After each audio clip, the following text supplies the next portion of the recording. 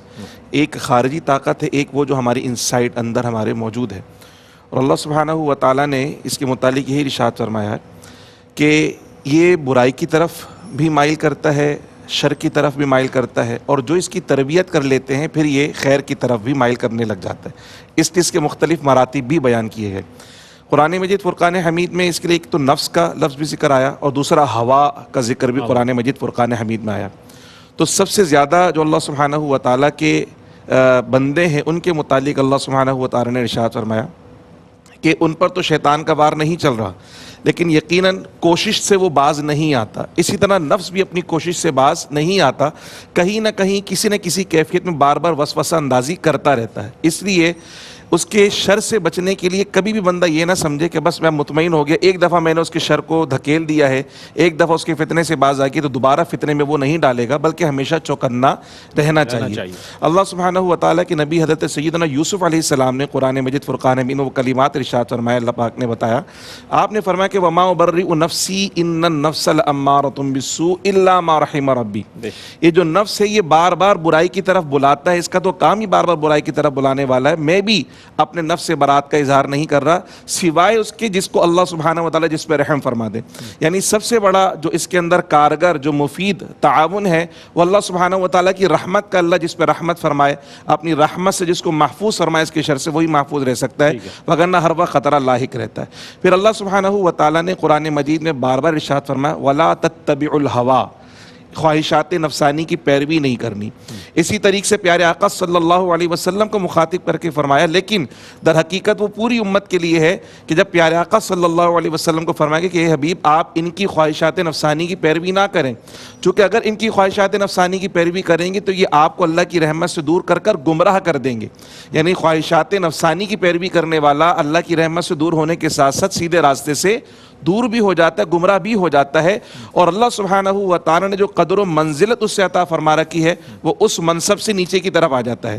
تو یہ بالآخر ہوتا کیا ہے کہ اللہ نے عزت اور کرامت کا تاج عطا فرمایا، لیکن جب وہ خواہشات نفسانی کی پیروی کرتا ہے تو رب کی رحمت سے دور ہونے کے ساتھ ساتھ پھر بالآخر وہ جہنم کے گڑھے میں جا کر گر جاتا ہے کہ فَأُمُّهُ حَاوِيَةٌ، اس کا ٹھکانہ جہنم کا گڑھا بن جاتا ہے۔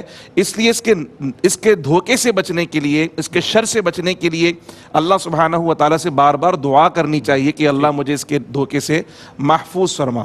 بہت اچھی بات۔ اچھا وہ سب ایک تو ہے نفسانی خواہش اور ایک ہے شیطانی وساوس. ان دونوں میں فرق کیا ہے اور کیسے فرق کیا جائے؟ میں چاہتا ہوں اس پر کچھ کلام فرمائیے گا.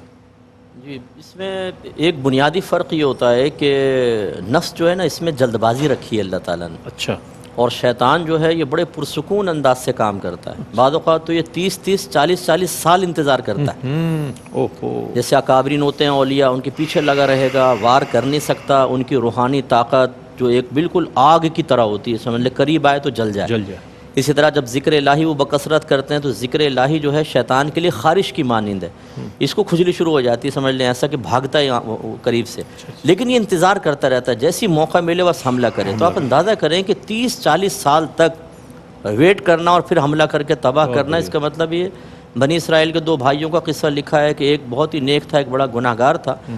تو وہ عرصے دراز تک ایسا کرتے رہے.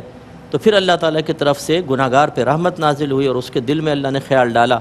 تو اس کو اپنے گناہوں پہ ندامت ہوئی اور اس نے سوچا چلو میں اپنے بھائی سے مشورہ کر لیتا ہوں کہ میں کس طرح نیک بنوں. تو وہ اوپر رہتا تھا، بھائی نیچے رہتا تھا. تو وہ اوپر سے اترا. نیچے جو نیک تھا ایک دفعہ اس کے دل میں وسوسہ ڈالا کہ تو کب تک اتنی سخت محنت کرتا رہے گا؟ اللہ تعالیٰ بڑا رحیم و کریم ہے. اگر تھوڑا سا اپنی زندگی سے نفع حاصل کر لے، تھوڑا مزہ حاصل کر لے تو کیا ہے اس میں؟ جیسے بہت سارے نیک پرہیزگار ہوتے ہیں، انٹرنیٹ پہ بیٹھتے ہیں، ایک لمحہ ہوتا ہے وہ شیطان کہتا ہے تھوڑا سا دیکھ لے تو کیا جاتا ہے. حالانکہ نمازی بھی ہیں، پرہیزگار ہیں، چہرے پہ داڑھی ہے، سر پہ امامہ ہے، لوگ بزرگ سمجھ کے ہاتھ چوم رہے ہیں، لیکن انٹرنیٹ پر بیٹھ کر کبھی تو فیک آئی ڈیز، نام ہے محمد سلطان، زلیخا کے نام کی آئی ڈی بنا لی اور لڑکیوں سے دوستی کر لی اور چل رہی ہے چیٹنگ اس کے اندر. خواہش بھی پوری ہو گئی ہے. اس لیے بعض مجھ سے کہتے ہیں صاحب کیا جو ہماری مسلمان بہنیں ہیں، میں چاہتا ہوں میں ان کو قرآن اور حدیث سکھاؤں، تو کیا میں ان کو حدیثیں اور بھیج سکتا ہوں؟ تو میں کہتا ہوں بھائی پاکستان میں بھائی بھی بہت سارے ہیں، بہنوں کو چھوڑ دے، ان کو بہنوں کے لیے رہنے دے، تم یہ بھائیوں پہ تو کام کر لو. ہاں، یہ شیطان کا وسوسہ ہوتا ہے نا. تو اسی طریقے سے پھر یہ شیطان جو ہے وہ بہکاتا ہے. تو وہ اس کو بہکا دیا، اس کے دل میں آیا کہ چلو کرتا ہوں. لیکن وہ بڑا نیک تھا، گناہوں کے معاملات تو پتہ ہی نہیں تھا اب کس طرح کروں. سوچا چلو بھائی کے پاس چلتا ہوں، اس سے پوچھتا ہوں تھوڑا سا. یہ چڑھا تو روایت میں آتا ہے وہ اوپر والا بھائی پھسل گیا اور اس کے اوپر آ کر گرا اور دونوں کا انتقال ہو گیا. جس نے نیکی کا ارادہ کیا تھا وہ جنت میں گیا اور جو بدی کے ارادے سے چلا تھا اس کو اللہ نے جہنم میں داخل کیا. تو خلاصہ کلام یہ کہ یہ ان کے وار شیطان کا جو ہوتا ہے نا بڑا رک کر کرتا ہے اور سوچ سمجھ کے کرتا ہے.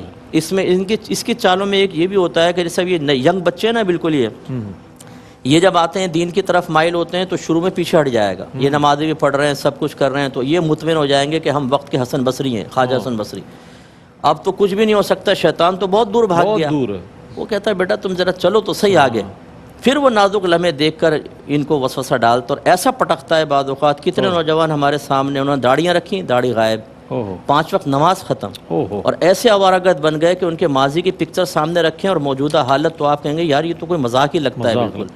تو اس لیے ان سے غافل ہونا بڑا خطرناک ہے. شیطان اس لیے بہت خطرناک. اور نفس میں جلد بازی ہے، یہ چاہتا ہے فوراً. جیسے اگر آپ بیٹھے نا تو دل میں خیال ہے ابھی کوئی غلط ویب سائٹ کا وزٹ، تو صبر نہیں کر سکے گا آدمی. اتنی خواہش بیدار ہوگی تیزی کے ساتھ کہ بس دائیں بائیں دیکھے گا کوئی ہے تو نہیں، بس جلدی سے کنڈی لگائی بیٹھ گئے کھول کے.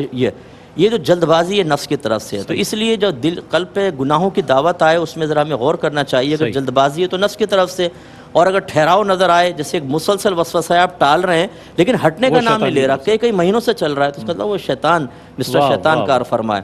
تو جب بس ان کی دعوت آئے تو دعوت دور کرنے کا بہترین طریقہ جیسے الا ما رحم ربی، اصل یہ ہے کہ علماء نے فرمایا کہ یہ کتے کی مانند ہے، اور اگر کتا کاٹنے کے لیے آئے تو اس کے مالک کے پاس پناہ لوگے تو بچ جاؤ گے، ورنہ کاٹ لے گا. تو اللہ تعالیٰ نے اس کو تخلیق فرمایا ہماری آزمائش کے لیے، اس مالک کی پناہ لے لیں. اللہ تعالیٰ محفوظ کرتا ہے اور شیطان کو بھی دور کرتا ہے. باقی عملی کوشش جاری رکھے انشاءاللہ پھر اس پہ کلام. بہت اچھے انداز میں مفتی صاحب نے دونوں چیزوں کو ڈیفائن کیا، اور یہ ضروری ہے سمجھنا. کلام کی جانب بڑھتے ہیں. ہمارے تینوں ثناخواں حمد رب جلیل پیش کرنے کی سعادت حاصل کریں گے اور اس کے بعد ہم وقفے کی جانب بڑھیں گے. حاضر ہے تیرے دربار میں ہم، اللہ کرم اللہ کرم اللہ کرم اللہ کرم، دیتی ہے صدا یہ چشم نم، اللہ کرم اللہ اللہ کرم اللہ کرم جن لوگوں پہ ہے انعام تیرا ان لوگوں میں لکھ دے نام میرا محشر میں میرا رہ جائے بھرم اللہ کرم اللہ کرم اللہ کرم اللہ کرم میری آنے والی سب نسلیں تیرے گھر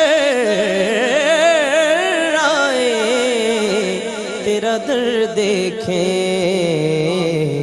اسباب ہو ان کو ایسے بہم اللہ کرم اللہ کرم اللہ کرم اللہ کرم ہر سال طلب فرما مجھ کو ہر سال وہ شہر دکھا مجھ کو ہر سال کروں میں طواف حرم اللہ کرم اللہ کرم اللہ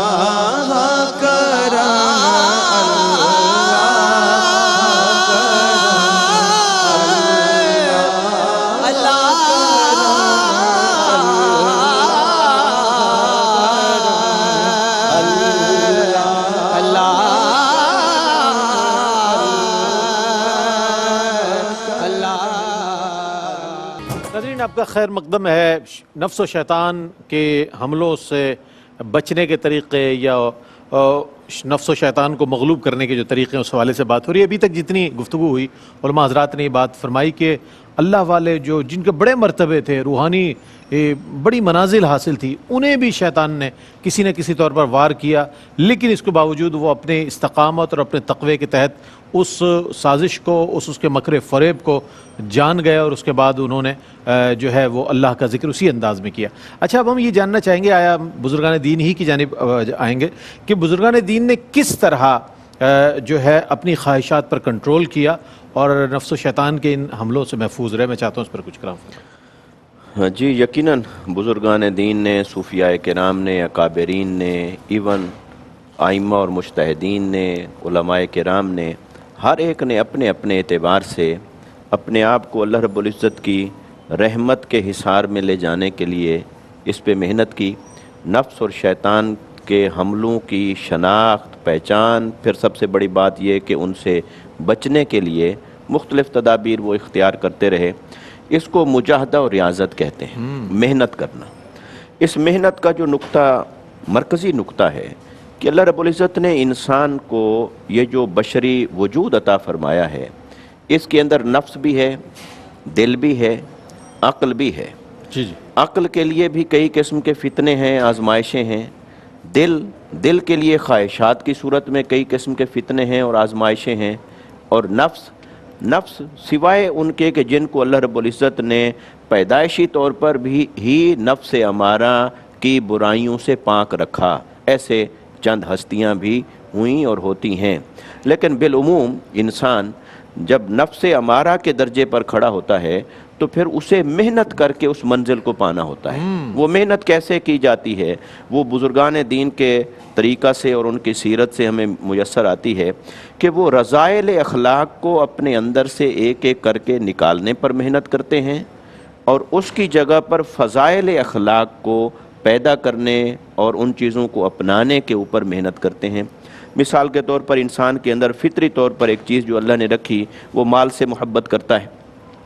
اب مال سے محبت کرتا ہے تو مال کی محبت اسے بخل میں مبتلا کرے گی، پھر مال کی محبت اسے لالچ میں مبتلا کرے گی، پھر مال کی محبت اسے دوسروں کی حق تلفی کے اندر مبتلا کرے گی، پھر مال کی محبت اسے حرام اور حلال کا فرق مٹانے اس برائی کے اندر مبتلا کرے گی۔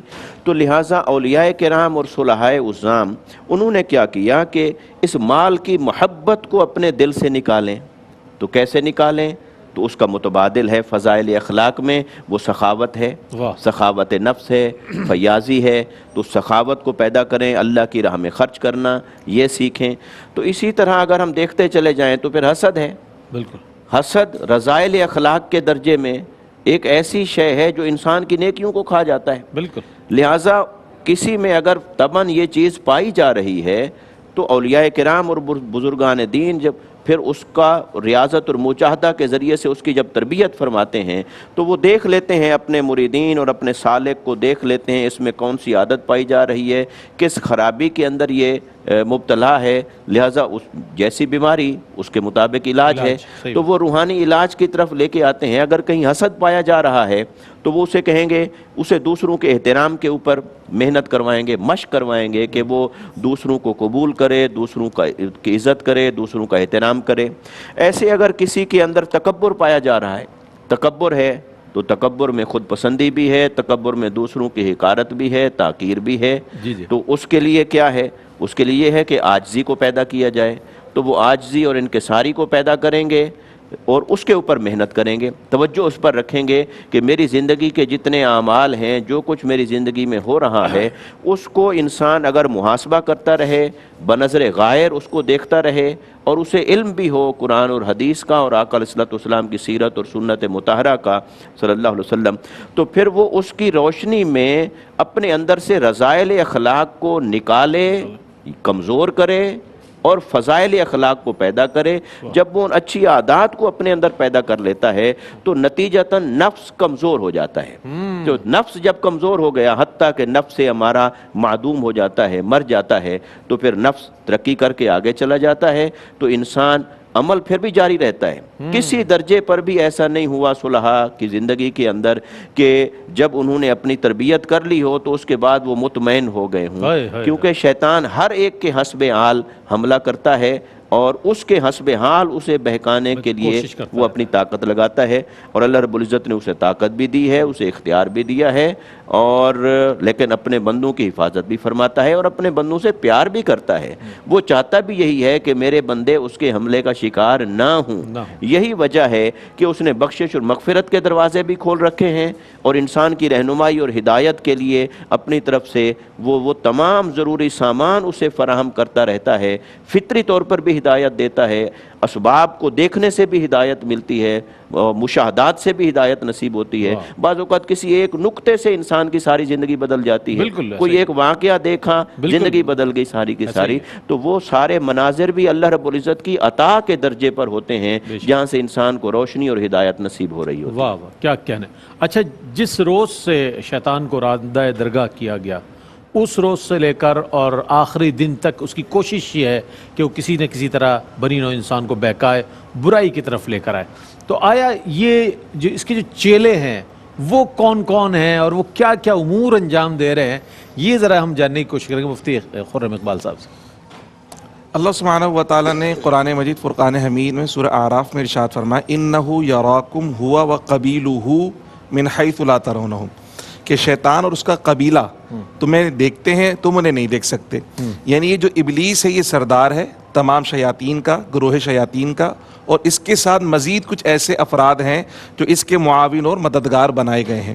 تو اللہ سبحانہ و تعالیٰ نے اس آیت مبارکہ کے اندر بھی ارشاد فرمایا۔ پھر پیارے آقا صلی اللہ تعالیٰ علیہ وسلم کی ایک حدیث مبارکہ بھی ہے کہ آپ فرماتے ہیں کہ شام کے وقت جو ابلیس کا ایک تخت لگتا ہے سمندر کے اوپر، اور باقی تمام جو اس کے چیلے ہیں وہ سارے کے سارے اس کے گرد جمع ہوتے ہیں اور اپنے دن بھر کی جو کارستانی ہے وہ اپنے آقا کو جا کر سناتے ہیں۔ یعنی اس کا مطلب یہ ہے کہ شیطان ابلیس جو اپنی پوری ٹیم کے ساتھ جو ہے وہ اللہ کے بندوں کو اللہ کی رحمت سے دور کرنے کی مشن پہ گامزن ہے۔ اللہ سبحانہ و تعالیٰ نے قرآن مجید میں یہ بھی ارشاد فرمایا کہ جس طرح ابلیس کے جو پیروکار ہیں وہ جنات میں سے بھی ہیں اور انسانوں کے اندر سے بھی ہیں. یعنی کچھ ایسے بھی ہیں انسانوں کے اندر بھی ابلیس کے ایسے پیروکار ہیں جو لوگوں کو ہدایت کے راستے سے دور کرنے کی کوشش کرتے ہیں. تو مطلب ابلیس اکیلا نہیں ہے, اپنی پوری ٹیم کے ساتھ پورے مشن کے اوپر یہ لگا ہوا ہے اللہ کی رحمت سے دور کرنے کے لیے. کچھ ایسے بھی نام ہیں جو بزرگان دین نے اپنی کتابوں کے اندر نقل فرمایا اور ان کی خاص ڈیوٹیاں ابلیس نے لگا رکھی ہیں. وہ جو نام ہیں ان کے اندر ایک جو نام ہے وہ ہے شبرن کا, اور یہ وہ ہے جو مصیبت آتی ہے اور پریشانی آتی تو اس وقت جو فوراً سے ہمارا ریئیکشن ہوتا ہے بے صبری والا, یہ اس کے متعلق وسوسہ ڈالتا ہے. یعنی رونا, پیٹنا, چیخنا, چلانا, کپڑے پھاڑ لینا, یہ ریئیکشن, یہ جو ریئیکشن آتا ہے بے صبری کے اوپر, مصیبت کے اندر بے صبری والا ریئیکشن, اس کی طرف سے وسوسہ یہ ڈالتا ہے. اسی طرح ایک کا نام بیان کیا اعور, اس کا جو خاص مشن ہے وہ لوگوں کو زنا کی طرف مائل کرنا اور زنا کو اچھا بنا کر لوگوں کے سامنے پیش کرنا, حسین بنا کر پیش کرنا. اسی طرح ہم نے دیکھا عموماً ہمارے پاس اکثر لوگ بات بھی کرتے ہیں, سوال بھی کرتے ہیں, طہارت کے متعلق پریشان ہے کہ میں وضو میرا ٹھیک ہوا کہ نہیں ہوا, بار بار وسوسہ آتا ہے اس حوالے سے. تو باقاعدہ اس کے لیے بھی ایک چیلا ہے شیطان کا, اور اس کا نام ہے ولہان, جو طہارت کے متعلق وسوسے انسان کے دل میں ڈالتا ہے. پھر نماز کے دوران عموماً وسوسے آتے ہیں کہ میں نے رکوع کیا تھا یا نہیں کیا, سجدہ کیا یا نہیں کیا, 3 رکعتیں پڑھیں 4 رکعتیں پڑھیں, اس کے متعلق بھی وسوسہ ڈال کر عبادت کو مشکوک بنانے کی کوشش کی جاتی تاکہ دل مطمئن نہ ہو سکے اور اس کی حلاوت نہ حاصل, جی اس کی حلاوت حاصل نہ. تو خنزب نام کا جو شیطان کا چیلا ہے وہ اس کام پر مامور ہے. تو اس طرح مختلف برائی کے کام ہیں جو ڈیوٹیاں لگائی گئیں لوگوں کے دل میں وسوسہ ڈالنے کے, اس پر یہ کاربند رہتے ہیں اور دین کی راہ سے دور کرنے کے لیے مستعدی کے ساتھ کام کر رہے ہوتے ہیں. اسی طریقے سے انسانوں کے اندر بھی بہت سارے ایسے ہیں جو اللہ کی رحمت سے دور کرنے کے کام کرتے. تو جہاں کہیں ہمیں ایسا بندہ نظر آئے جو دین کے خلاف بات کر رہا ہو یا دین کے خلاف آپ کو کام کرنے کی طرف آمادہ کر رہا ہو, اس کا مطلب یہ ہے کہ وہ بھی کہیں نہ کہیں شیطان کے معاون و مددگار بنے. ٹھیک ہے جناب, اس پر مزید کلام کریں گے اور مزید سوالات کو اس پروگرام کا حصہ بنائیں گے. ایک وقفہ ہے, وقفے کے بعد لوٹیں گے, ہمارے ساتھ رہیے گا. آپ کا خیر مقدم ہے. نفس و شیطان کے فریب سے بچنے کے حوالے سے طریقے جو ہیں اس کے حوالے سے ہم بات کر رہے ہیں, اور قبلہ مفتی محمد اکمل مدنی صاحب تشریف فرما ہے. اچھا حضرت, کیا تدابیر, کیا اقدامات, کیا اسٹریٹجی ہونی چاہیے کہ نفس و شیطان کے فریب سے انسان بچ سکے؟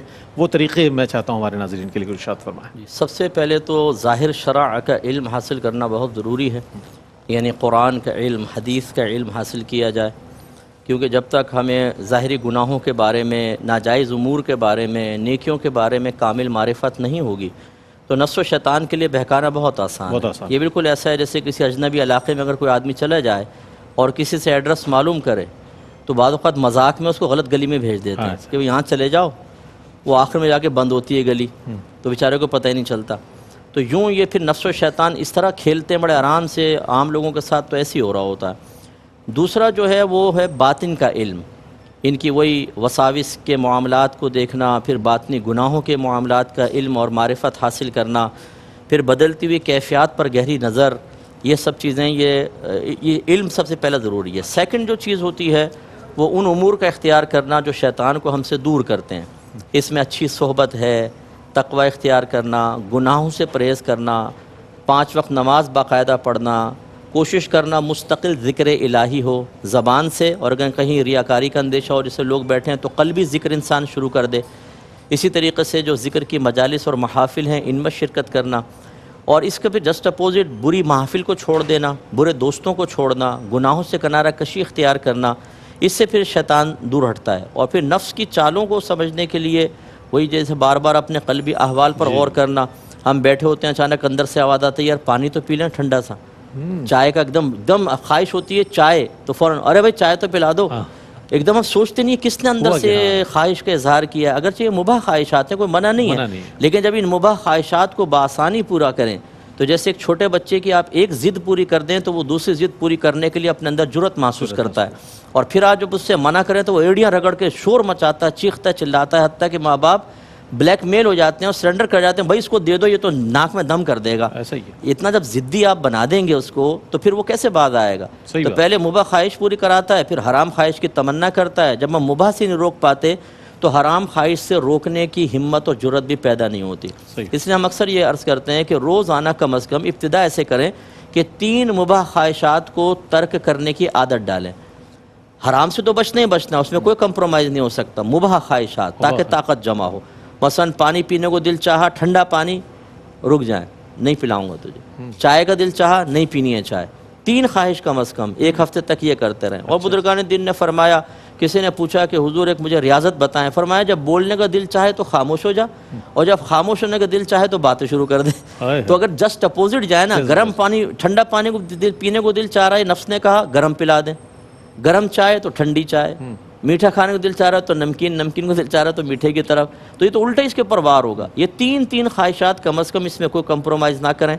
ہاں اگر فرض کریں چوتھی 5ویں آ گئی تو اس میں فیس لیں اس سے، اچھا چلو میں خواہش پوری کر دیتا ہوں، 3 پہ تو روک لیا تجھے، چوتھی کے اندر فیس وہی کہ 10 دفعہ درود شریف، کیا بات، 100 دفعہ درود شریف، پہلے یہ کر پھر اس کے بعد میں کرتا ہوں۔ سبحان اللہ۔ اچھا فوراً کہے گا تو پہلے کر لے پھر انشاءاللہ میں کر لوں گا، اچھا یا کہے گا ابھی تو سارا کر لے رات کو کر لیں گے ایک ساتھ، بات کر لیں۔ کبھی اس کے بہکائے میں نہ آئے۔ جہاں آپ نے اس کی بات مان لی دوبارہ تو پھر مانتا نہیں ہے، پھر وہی ٹھینگا دکھاتا ہے، وہی پولیٹیشنز کی طرح ووٹ لیتے ہوئے گھر پہ آئیں گے، اور ووٹ مل گئے تو بولتے پھر قابو میں نہیں آئیں گے۔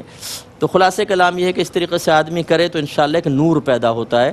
اور یہ جو آخری بات میں عرض کرتا ہوں، نفس کو جو مارنے کا کہا جاتا ہے نا، مارنے کا مطلب گلا گھونٹنا نہیں ہے، اس طرح اس کو مغلوب کر لینا کہ آپ کہیں کہ یہ کرنا ہے تو یہ کرنا ہے، یہ نہیں کرنا تو مزاحمت ختم کر دے، نہیں کرنا۔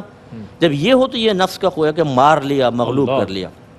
تو نفس کو مغلوب کرنا ہے، مارنا نہیں ہے۔ جب ایک گھوڑا ہو اگر وہ سرکشی کر رہا ہے، نہیں قابو میں آ رہا، تو اس کو بھوکا پیاسا رکھیں، بھاری بوجھ لاد دیں۔ کبھی آپ نے دیکھا ہوگا بعض اوقات ایک گھوڑے کو پیچھے باندھا ہوتا ہے تانگے کے، جی جی جی، یا گدھا پیچھے بندھا ہوتا ہے، وہ کیوں اس کو انسان بنا رہے ہوتے ہیں کہ تیرا بھائی بھی دیکھ کتنا مطیع و فرما بردار ہے، تو بھی سیکھ لے، واہ، تو وہ دیکھ دیکھ کے سیکھ لیتا ہے۔ اچھا جب وہ سیکھ لیا گھوڑے نے، وہ مطیع و فرما بردار ہو گیا، پھر اس کو بھوکا رکھیں، پھر بھاری بوجھ ڈال دیں؟ نہیں، پھر ٹھیک ہے اب ضرورت نہیں ہے، مطیع و فرما بردار ہو گیا، اب آپ اس کو کھلائیں گے پلائیں گے، اب تو بلکہ وہ آپ کی مدد کرے گا۔ یہ بھی بات ایک سمجھنے والی ہوتی ہے کہ ہمارے اکابرین سے ثابت ہے، غوث پاک رضی اللہ تعالیٰ عنہ کے پاس جو عورت بچے کو لے کر آئی کہ جی ریاضت اس کی کروائیں، جب بعد میں آئے تو دیکھو سوکھا ہوا ہے، جو کی روٹی ہاتھ میں، اور غوث پاک مرغا کھا رہے ہیں۔ کہنے لگے واہ واہ شیخ عبد القادر جیلانی، میرا بچہ جو کی روٹی یا مرغا کھائیں؟ آپ نے فرمایا قم باذن اللہ، وہ مرغا کھڑا ہو گیا زندہ ہو گیا۔ فرمایا جب اس قابل ہوگا تو مرغا بھی کھائے گا۔ یعنی یہ چیزیں ہم پر منفی اثرات مرتب نہیں کر رہی۔ یاد اگر کوئی پیر صاحب پائے کھا رہے ہوں تو ان کی ویڈیو بنا لینا کہ پائے کھا رہے تھے۔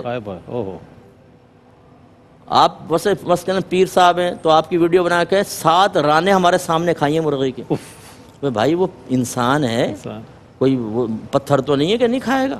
تو وہ نوٹ کرتے ہیں پھر یہ، اور پھر کہتے ہیں ان میں تو بزرگی ہو ہی نہیں سکتی۔ میں نے خود دیکھا 4 قسم کے کھانے لیے تھے اور 2 قسم کے میٹھے لیے تھے۔ بھائی ان چیزوں کو منع نہیں ہے، میرے آقا صلی اللہ علیہ وسلم نے ایسی بہت ساری چیزیں تناول فرمائی ہے جب ان کی خدمت میں پیش کی گئی، بلکہ بعض اوقات تو ڈیمانڈ فرمائی ہے۔ حضرت بریرہ رضی اللہ تعالیٰ عنہ کے گھر گئے تو دستیاں مانگی سرکار نے خاص طور پر۔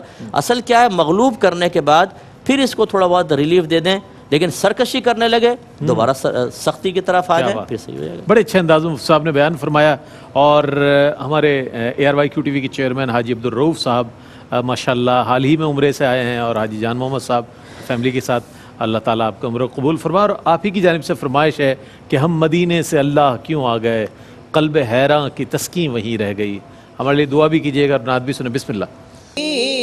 زندگانی وہیں کاش ہوتی بسر، کاش بہزاد آتے نہ ہم لوٹ کر، زندگانی وہیں لوٹ کر، اور پوری ہوئی ہر تمنا مگر یہ تمنا قلب حزین رہ گئی، در پہ اپنی جبیں ہم اسی در پہ اپنی جبیں رہ گئی، زندگانی وہی کاش ہوتی بسر، کاش بہزاد آتے نہ ہم لوٹ کر، اور پوری ہوئی